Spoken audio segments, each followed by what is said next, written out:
Mesdames et messieurs, bonjour et bienvenue à la table ronde. Nous sommes vendredi le 17 août. Et comme vous le savez, dans quelques mois, 2 mois précisément, nous allons avoir le droit de commencer à voter. Et le jour du vote officiel, c'est le 22, mais puisque nous votons de façon électronique ici dans Clarence Rockland, nous allons pouvoir commencer à voter dès le 17 octobre. Aujourd'hui, j'ai le plaisir de vous présenter la candidate, parce que les deux autres sont des hommes, du quartier numéro 1, Mme Lorraine Séguin. Bonjour, Lorraine. Bonjour, Jacques. Ça va bien? Ça va très bien. Bon, là, toi, je pense que tu es né à Rockland. Si oui, je suis née à Rockland, donc, sur la rue Pouliot. Sur la rue Pouliot. Donc, tu es ici de longue date.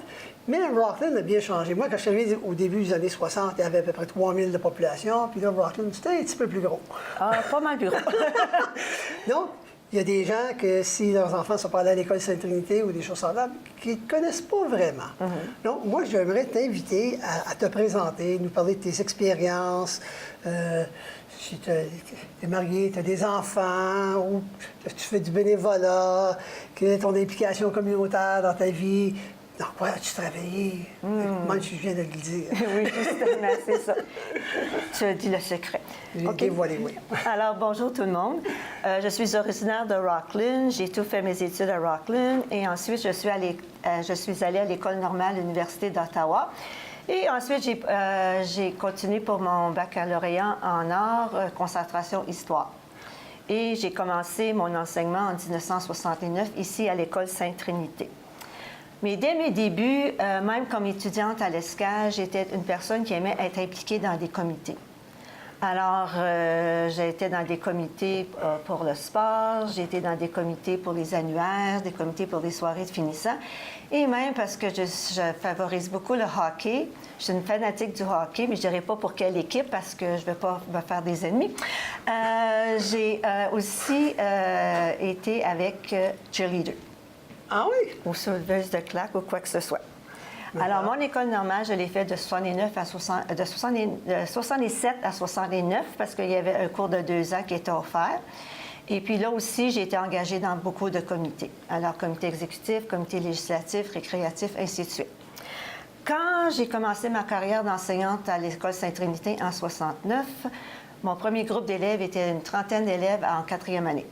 Alors, c'était une expérience différente parce que là, j'étais vraiment dans le feu de l'action. Et puis, avec ces jeunes-là, nous avons pouvoir faire d'énormes projets. Mais même comme enseignante, jusqu'à ma retraite en 2002, j'ai toujours été la personne un petit peu avant-gardiste. Alors, quand le ministère de l'Éducation nous arrivait avec des nouveaux programmes, j'avais pas peur de les essayer. Même si on était habitué des fois avec des anciennes méthodes un petit peu plus traditionnelles, j'ai même essayer de faire un mélange des deux pour mes expériences en enseignement et rendre la vie agréable aussi à mes élèves parce que je peux dire que de 69 à 2002, quand j'ai pris ma retraite, j'ai eu au moins plus que 1000 élèves avec qui j'ai travaillé, avec qui j'ai œuvré. J'ai eu un personnel extraordinaire, j'ai eu des directeurs aussi fantastiques et même à l'école, même si j'étais une enseignante qui était vraiment, là, qui ne comptait jamais les heures, qui mettait dans sa préparation ou quoi que ce soit au niveau de ses élèves, j'étais encore dans des comités. Alors, j'ai été avec les comités de parents, j'ai été dans les comités d'activité sociale, j'ai fait partie de l'AFO, qui était notre association des enseignants franco-ontariens, et même j'ai été dans le comité exécutif aussi. Suite à ma retraite en 2002, j'avais un petit peu plus de temps que je pensais que j'avais, mais on m'a encore appelé à continuer ma carrière d'enseignante comme suppléante. Alors, j'ai fait beaucoup de suppléances à l'École Sainte-Trinité, différentes écoles à travers la région, mais principalement à l'ESCAL. Puis là, j'étais contente parce que je réalisais un rêve. Finalement, j'avais sauté la clôture et j'enseignais à l'école secondaire. Et bien, dans l'école secondaire, je n'étais pas vraiment impliquée dans des comités parce que j'étais là comme suppléante. Alors, ça peut être une journée comme à long terme, mais ça ne fait rien. Il fallait prendre toutes les responsabilités que cela amenait comme enseignante avec les étudiants et les étudiantes. Pendant 2002 à 2009, j'ai quand même été engagée un peu à faire du bénévolat au Centre Roger Séguin. Parce que ma mère était là Et puis, j'ai aidé avec le programme de récréologie. J'ai aussi été dans un comité qu'il y avait là pour organiser des activités pour les personnes âgées, soit bingo, soit sorties, ainsi de suite. Alors, mon bénévolat a commencé vraiment là, après ma retraite. Suite au décès de ma mère en 2009, là, je me suis engagée encore plus dans le bénévolat. Premièrement, j'ai été invitée à me joindre au Centre d'aide de Rockland pour travailler les mercredis. Et un an après, on m'a demandé si je voulais m'occuper des levées de fonds de denrées pour la nourriture de denrées non périssables auprès de nos écoles dans notre communauté. Alors, je suis comme la coordonnatrice de ce projet-là qui se fait à chaque année autour de l'Action de grâce. Alors, c'est d'écrire des lettres, faire des téléphones, ramasser tout ce que les élèves nous ramassent. Puis, c'est une expérience très enrichissante pour tout le monde. Aussi, quand je suis je crois que c'est en 2010 aussi, là, on m'a demandé si je voulais faire partie du conseil d'administration. Puis moi, qui ai de la difficulté à dire non, j'ai dit oui. Alors, je suis encore dans le conseil d'administration depuis 2010. Et aussi, pendant environ 4 ans, j'ai été leur secrétaire. Mais ensuite, là, j'ai décidé de laisser la chance à quelqu'un d'autre. À quelqu'un d'autre. Alors aussi, à chaque année, comme la communauté ici, nous préparons une guignolée. Et puis ça implique beaucoup de travail, ça implique qu'on a beaucoup de bénévoles, des bénévoles des écoles, ainsi de suite, des écoles secondaires qui viennent nous donner un coup de main. Moi, en étant dans le conseil d'administration, je suis responsable d'organiser une partie de la salle. Alors, quand les gens y arrivent, il y a un paquet de caissons sur les tables, il y a des cartons, puis tout ça, parce qu'on veut s'assurer que les entrées vont aux bons endroits, puis ça ne prend pas trop de temps. Ensuite, avec ça aussi, on a l'Arbre des anges. Disons que c'est pas mon petit bébé à moi, ça, mais c'est qu'on travaille quand même en équipe pour réaliser tout ça. Parce que les enfants ont besoin des cadeaux. C'est ça, justement. Alors là, quand les cadeaux arrivent, puis c'est le temps de commencer à les emballer, bien, on organise la salle, on fait l'emballage de cadeaux. Et il y a une journée spécifique qui arrive un peu avant Noël pour remettre justement les cadeaux et les bons d'achat aux parents pour que les enfants et les parents de familles défavorisées de notre communauté puissent avoir un joyeux Noël et des belles fêtes. Oui. Alors ça, c'est au niveau de la Banque alimentaire. Je fais partie aussi du Club Amical Belle-Rive comme membre et je suis aussi dans le conseil d'administration en tant que directrice. Alors, c'est encore des organisations d'activités, ainsi de suite. Puis, j'ai été responsable d'organiser le 20e anniversaire du Club Amical Belle-Rive. Alors, on a eu c'est la journée où il y avait eu énormément de pluie, là, mais on a eu beaucoup de personnes qui se sont présentées, on a eu du plaisir, puis on a pu souligner les gens qui ont mis ce club sur pied. Aussi, depuis 2002, bien, comme de raison, en étant une enseignante à la retraite, je fais partie de ERO, les enseignants retraités de l'Ontario, et qui a 48 districts à travers le Canada. Nous, ici en Ontario, à Prescott Russell, nous, on est le district 45, qui s'appelle Estario. Alors, du moment de 2002 comme vers 2009, j'étais une membre active comme pour aller aux réunions, ces choses-là. Mais ensuite, on m'a demandé de faire partie d'un comité. Alors, j'ai encore dit oui. Et j'ai fait partie du comité de bienfaisance où on aide les personnes s'il y a une mortalité ou des choses comme ça. Alors, on leur aide, on leur envoie des souhaits, on participe à la messe, et ainsi de suite. Et maintenant, je suis présidente du comité d'Estario District 45 depuis 1 an. Et à ce moment ici, c'est que je dois m'occuper de l'organisation d'assemblée générale, organisation de réunions pour notre conseil de direction, nos comités permanents. Quand c'est notre secteur ouest, bien là, c'est des activités récréatives, ainsi de suite. Parce que on est seulement 2 districts francophones dans tout ça, sur les 48. Et nous, ici, dans notre secteur Prescott Russell, on représente au moins 630 membres francophones qui sont retirés du domaine de l'éducation. Alors, ce n'est pas nécessairement des enseignants, mais ça peut être une éducatrice, une aide enseignante, une secrétaire, les directions, et ainsi de suite. Alors, on fait un parti d'un tout. Alors là, c'est des choses que je fais et que je suis emballée de faire parce que j'adore être occupée. Puis, malgré tout ça, oui. Je pense que tu as 2 garçons. Malgré tout ça, Et un mari. Et un mari, c'est ça. Faut pas oublier mon mari, Marcel, que tout le monde, bien des gens connaissent ici à Rockland. Marcel, que son nickname, c'est Peg Seguin. Alors, Marcel, il est originaire aussi de Rockland. Il a travaillé dans la communauté pendant plusieurs années. C'était un golfeur avide aussi dans les Outaouais, au club de golf Outaouais, mais maintenant, c'est Club de golf Rockland.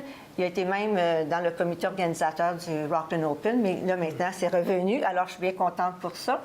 Et j'ai aussi 2 garçons, Patrick et Marc-André.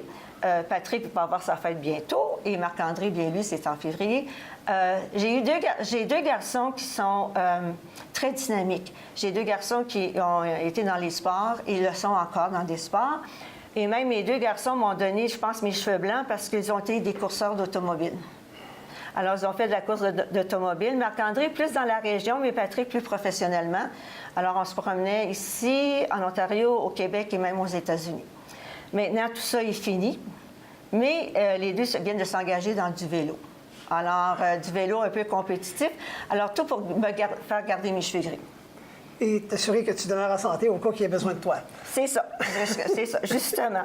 Alors, c'est comme ça. Puis, à un certain moment donné, pendant ma carrière, je jonglais beaucoup la famille, mes garçons, mon mari, ensuite, toutes les activités sportives dont il faisait, ainsi de suite. Alors, il fallait avoir une bonne gérance de temps pour être capable de tout réaliser ça. Plus aller à l'université, parce que là, je faisais des cours d'été, des cours d'intercession, des cours du soir, pour aboutir en 1990 avec mon diplôme. J'étais tellement fière de l'avoir. Et tu avais travaillé fort. Oui. Là, il nous reste quelques minutes avant la pause. OK. Fait que moi, j'aimerais que tu nous dises pourquoi tu veux te présenter, pourquoi tu veux faire partie du conseil municipal. C'est quoi ta motivation? À peu près en 2 minutes. Oh boy, ça c'est difficile pour moi. OK. Pourquoi je me présente? J'ai rencontré plusieurs personnes dernièrement qui me disent, bien, pourquoi tu te lances en politique? Bien, j'ai dit, me connaissant, j'aime à relever des nouveaux défis. Et je me suis dit, bien, c'est peut-être le temps de le faire. Quand il y a eu les dernières élections en 2014, j'y avais pensé. D'accord. Mais j'ai dit, comme M. Jean-Marc Lalonde, il ne faut pas trop y penser. Alors, j'ai dit, je vais me reculer et je vais attendre peut-être au bon moment. Alors, je sais qu'il y a énormément de travail à faire, il y a énormément de lecture à faire, il faut être à l'écoute des gens, mais ça ne me fait pas peur parce que je suis prête à relever ce défi-là. Alors, c'est la façon dont je réponds aux gens. D'accord. Donc, c'est ta motivation et tu es une personne engagée, donc tu vas évidemment obligé de faire un peu un triage de certaines choses. C'est ça. Et après ça, plus dévouer ton temps à la municipalité. Oui, parce qu'il y a des gens qui me disent, tu ne pourras pas tout faire. Non, je le sais. Il y a des choses que j'aime que je vais être obligée de laisser de côté. Ouais, temporairement ou tout le temps. On verra. C'est ça. Donc, sur ça, on doit prendre une petite pause. Et donc, mesdames et messieurs, je vous demande de patienter. Nous vous revenons dans quelques secondes.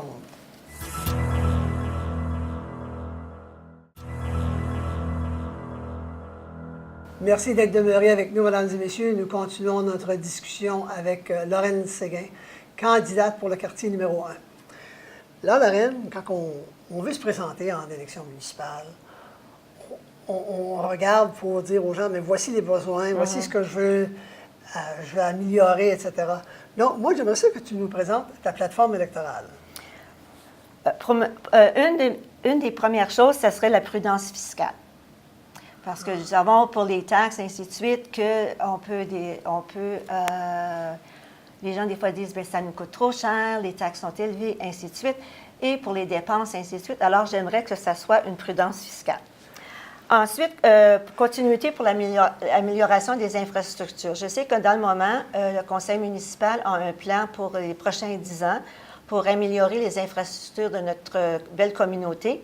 Et ça l'avance graduellement, mais il faut s'assurer que l'argent est là aussi pour le faire. Promotion des entreprises locales. Je crois beaucoup acheter localement.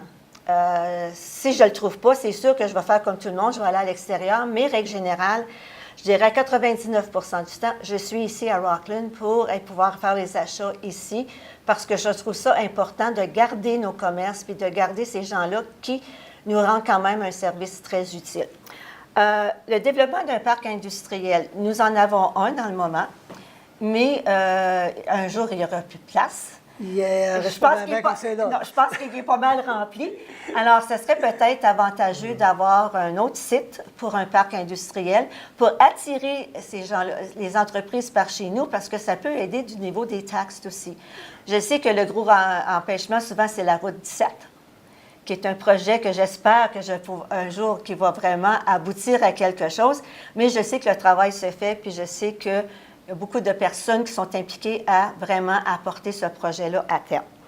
Amélioration des services communautaires. Je sais que dans le moment, nous avons des services au niveau de la santé et ainsi de suite, mais j'aimerais ça qu'on puisse vraiment se axer ou viser à améliorer le niveau des personnes qui sont à mobilité réduite. Alors, souvent, il y a des gens qui se plaignent que les rampes ne sont pas au bon endroit, qu'il pourrait y en avoir plus, ainsi de suite, pour justement nos commerces locaux, pour éviter probablement des accidents ou quoi que ce soit. Dans nos parcs, dans le moment aussi, il y a des endroits qu'on a vus hier soir dans la vision qu'on a aménagé pour une voie accessible pour les personnes à mobilité réduite. Et espère pouvoir continuer parmi tous les parcs de la communauté. Et quand j'ai assisté à la réunion du conseil lundi dernier, c'est aussi un projet qui est commencé par un groupe de Hammond pour faire que le parc soit accessible à tout le monde. Oui. Alors, avec tous des jeux, mais même des balançoires ou quoi que ce soit, pour que ça soit accessible. Je leur lève mon chapeau parce que ces gens-là ont fait un travail fantastique. Et le respect de l'environnement. Ça fait plusieurs années qu'on nous a dit qu'il faut s'occuper de mère-terre. Mm-hmm. Alors, je crois qu'on peut encore y apporter énormément, et même au niveau de notre communauté, s'assurer que tous les commerces, les maisons de retraite ou quoi que ce soit font vraiment du recyclage et qu'on évite d'en envoyer trop dans les enfouissements, dans les terres d'enfouissement, parce que je trouve que c'est très, très important. On parle des bouteilles de plastique, on parle des pailles, que maintenant, plusieurs restaurants et compagnies ne feront plus ça, ça va être des pailles de papier. Ça, c'est vraiment... Ils retournent à l'ancienne. Oui. On avait des bonnes choses dans l'ancien temps. C'est pas trop... on ne dira pas l'ancien temps. On ne dira pas trop l'âge. Auparavant. En tous les cas, non, c'est ça, parce que notre environnement est important, puis il faut protéger notre flore, il faut protéger notre faune. Alors, je sais qu'ici à Rockland, il y a des gens qui s'occupent avec des pétitions et ainsi de suite pour vraiment, vraiment développer le sens de protéger notre environnement, de l'action même peut-être d'avoir un écosystème, avoir quelque chose qui est tangible, qui va vraiment, vraiment aider à notre environnement. Bon, ça, j'étais pas au courant de ça, mais ça, c'est intéressant. Malgré qu'on en a c'est parce que j'ai le long de la 17. C'est ça, justement. Mais je trouve qu'il faut vraiment s'organiser pour s'assurer que nous, on montre un bon exemple. D'accord. C'est beau. C'est ta plateforme électorale. Oui. Merci. À présent, moi, j'aimerais savoir comment tu vois ton rôle comme, si élu, évidemment, comme conseillère, et par rapport aux citoyens que tu desserres, et par rapport aux autres membres du conseil. Bien, mon rôle comme tel, j'aime travailler en équipe, parce que j'ai toujours fait ça. Je l'ai fait pendant ma carrière d'enseignante parce que j'ai travaillé au Centre franco-ontarien. On a rédigé des outils pédagogiques pour les élèves de 2e à la 8e année pour l'enseignement de l'anglais dans nos écoles françaises. On était une équipe. Ensuite, le conseil scolaire m'a engagée comme conseillère pédagogique pour promouvoir ces outils pédagogiques-là, où j'ai travaillé avec un nombre impressionnant d'enfants, puis un nombre de parents aussi, et un nombre d'élèves. Alors, ça, je trouve ça important d'être travaillé en équipe puis d'avoir ce qu'on appelle un partenariat, que tout le monde y met comme la main à la pâte, mais d'une façon où on sait où on s'en va. Okay? On a vraiment les bonnes lignes directives. Alors, moi, je trouve que mon rôle, c'est vraiment d'écouter les gens, de respecter leurs opinions, même s'ils sont peut-être pas les opinions les positives, parce que ça ne peut pas marcher sur des roulettes constamment. La vie n'est pas faite avec des lunettes roses non plus. Alors, il faut s'assurer que leurs besoins sont remplis ou leurs besoins soient... C'est important pour eux de se sentir que oui, on les écoute. Que oui, je suis prête à donner mon 100% pour trouver la réponse ou trouver la solution avec notre équipe pour être capable de remédier à la situation. Alors, moi, je vois mon rôle comme un rôle, pas juste, OK, je fais la lecture, je fais ci, je fais ça. Je vois mon rôle comme une personne engagée face à ces gens-là. Face à ces gens-là. Et par rapport aux autres membres du conseil? Comment est-ce que tu vois la relation de conseiller et le restant de l'équipe? Bien, premièrement, j'ai regardé un petit peu à l'Internet, savoir c'était quoi le rôle d'un conseil municipal. Puis le rôle d'un conseil municipal, c'est le noyau de la démocratie municipale. Sans conseil municipal, on ne pourrait pas bien fonctionner. Ça serait l'enfer, ni plus ni moins. Alors, les gens qui sont en place, ce sont des gens qui sont élus par la population. Les gens leur font confiance. Ils espèrent que oui, la barque elle va être menée dans la bonne direction. Alors, il faut s'assurer que les orientations soient justes et équitables. Et puis moi, mon rôle dans ça, c'est de faire ma part, d'y amener le plus que je peux pour être capable de dire à ces gens-là que je rencontre, hey, ça s'en vient, là, il y a une solution, il y a quelque chose qui va répondre à votre problème ou quelque chose comme ça. Alors, c'est un travail d'équipe, mais on ne peut pas séparer conseil et conseiller. C'est un tout. C'est un tout. C'est un tout. Alors, autant que je vais travailler pour mon quartier, autant que je vais travailler pour tous les membres du conseil qui font c'est pas une table ronde, par exemple, mais qui sont autour de la table. Quand même. C'est ça, justement. Mais c'est une demi-lune. C'est ça, justement. C'est ça. Dans ton quartier, je suis sûr qu'il y a des besoins. Oui. Est-ce que tu pourrais nous identifier certains des besoins qui existent dans ton quartier? Bien, je sais que comme c'est là, on est en train de remédier un peu à la situation des infrastructures. Moi, je demeure sur la rue Saint-Jacques et on vient d'avoir une bonne partie de la rue asphaltée avec un asphalte recyclable. Alors ça, les gens étaient heureux. On en a presque fait une fête, là, parce qu'on était contents. Parce que là, peut-être, ça va ménager les autos, là, parce qu'on allait comme ça, un petit peu en zigzonnant, parce que notre rue... Alors, il y a d'autres rues comme ça aussi dans mon quartier qui ont ce problème-là. Alors, les rues ont besoin d'être asphaltées ou refaites, comme on pourrait dire, restaurées, rénovées, ainsi de suite.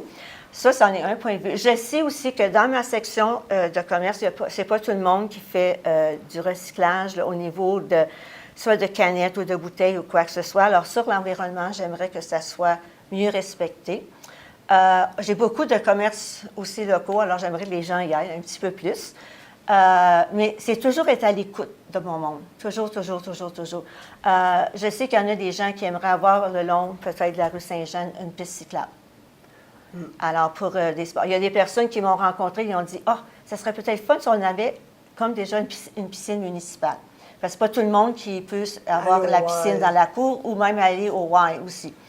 Alors, c'est toutes des petites choses qui me tracassent, qui m'acharnent, puis j'aimerais un jour peut-être y trouver une solution pour répondre aux besoins de mon quartier et aussi de la municipalité. Parce que, comme je l'ai dit, c'est un tout. C'est difficile de séparer les deux. C'est ça. La municipalité a plusieurs comités, etc. Quel comité est-ce qui t'attire le plus? Bien, je pourrais dire peut-être tous. Non, mais tu ne peux pas siéger sur on ne peut pas siéger sur tous les comités. Bien, j'aimerais peut-être celui au niveau où est-ce que c'est qu'on touche encore à des jeunes, la bibliothèque, service de bibliothèque, des choses comme ça. Niveau récréatif, parce que ça implique les jeunes et les moins jeunes. La bibliothèque, c'est la même chose, c'est les jeunes et les moins jeunes. Et je sais, comme c'est là, il y a des projets là, qui mijotent là, pour encore attirer plus les gens à la bibliothèque. Il y en avait un je ne sais pas s'il est commencé, mais il était pour se faire pour les adolescents. Alors ça, c'est bravo parce qu'il manque, je crois qu'il manque des activités pour nos jeunes de tel âge à tel âge. Ouais. Surtout les ados. Surtout les ados. C'est important pour eux que de sentir qu'ils sont confortables où ils sont, où ils vont.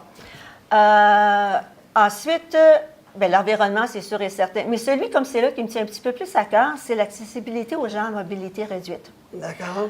Parce que, comme c'est là, je prends soin d'une tante qui a 98 ans. Alors, elle sort souvent avec une marchette ou avec la chaise roulante. Alors, pour moi, ça m'a donné un petit peu cet avant-goût-là de dire il faut absolument que les gens qui sont en chaise roulante, qui ont une marchette, ou même les mamans avec des poussettes ou les papas qui poussent les bébés, là, que c'est sécure puis que ça va bien pour soit monter le trottoir ou quoi que ce soit, ou dans les rues aussi, il faut s'assurer que c'est sécuritaire. Puis, je sais qu'encore hier soir, dans la vision, on a mentionné qu'il y avait 3 parcs de la région, Hammond, Bourget et Clarence Creek, qui ont fait une voie d'accessibilité pour que les gens puissent se rendre avec, que ce soit une marchette, soit avec une chaise roulante, ou soit aussi avec les poussettes. Alors, puis ça, c'est un projet qui se continue. Puis je sais qu'aussi, à l'intérieur de ce projet-là, il y en a beaucoup de personnes qui ont un paquet d'idées pour améliorer justement le recyclage, ainsi de suite, et puis promouvoir notre environnement pour qu'il soit top. Parfait. Donc, le temps, malheureusement, il est presque parti. Donc, je t'invite à t'adresser directement aux résidents du quartier numéro 1, mais également les résidents de Clarence Rockland. Alors, encore rebonjour. Alors, je suis Lorraine Séguin, candidate du quartier numéro 1. J'ai une petite devise que je pratique depuis, je pense que j'ai l'âge de 5 ans. Les défis sont ce qui rend la vie intéressante et les surmonte, et ce qui rend la vie aussi signifiante. Alors, pour moi, c'est un défi que j'ai envisagé il y a quelques années passées. Maintenant, c'est plus qu'un défi parce que là, je me lance dans une campagne électorale et peut-être mon premier but, c'est de vraiment faire une différence dans notre communauté, dans mon quartier et dans ma communauté. J'ai beaucoup d'idées, j'ai beaucoup d'énergie. Je suis une femme que quand je suis engagée à 100%. Mon époux pourrait te le dire. Ensuite, je trouve que le plus qu'on est à l'écoute des gens, le plus qu'on peut partager des discussions, même si c'est des fois des discussions un petit peu houleuses, je crois que c'est la seule et unique façon qu'on peut vraiment, vraiment arriver à trouver une solution qui est valable. Une solution qui peut plaire à tout le monde. Je ne suis pas le genre de personne qui va faire un paquet de promesses électorales. Bien, je ne crois pas dans ça pour commencer, parce qu'on peut dire, oui, on peut faire telle chose, telle chose, telle chose, mais quand on travaille en équipe et on travaille avec un budget, ainsi de suite, bien, des fois, on est restreint. On est restreint et puis on dit, oh mon Dieu, je ne peux pas réaliser telle chose ou c'est pas le temps de réaliser telle chose. Et puis, on entend tellement de gens critiquer, ah, bien, lui, là, il a été élu puis il ne fait pas ce qu'il est supposé de faire, ou elle a été élue. Non, moi, c'est pas comme ça que je veux fonctionner. Je veux fonctionner que oui, je vais essayer oui, je veux vraiment essayer d'amener le meilleur de moi, le meilleur des solutions aux problèmes qu'il peut y avoir, mais sans faire de promesses, là, tu sais, comme, parce que je me dis, c'est peut-être, les gens veulent de la transparence, les gens veulent de l'honnêteté, et pour moi, ça, c'est très important. Donc, merci beaucoup. Pas de problème. D'accord. Donc, sur ce, mesdames et messieurs, j'espère que vous avez apprécié notre discussion avec la candidate... et j'ai bel bien dit la candidate du quartier numéro 1, Lorraine Séguin. Donc, sur ce, je vous lance un défi. 43% de la population qui a voté en 2014, je trouve ça très, très peu. Donc, le défi, pour moi, c'est 65%. C'est le défi auquel je vous lance. Je vous encourage donc à parler à vos parents, vos enfants, vos amis, les voisins, pour que les gens se déplacent et aillent voter. Sur ce, mesdames et messieurs, je vous dis merci et je vous dis à la prochaine.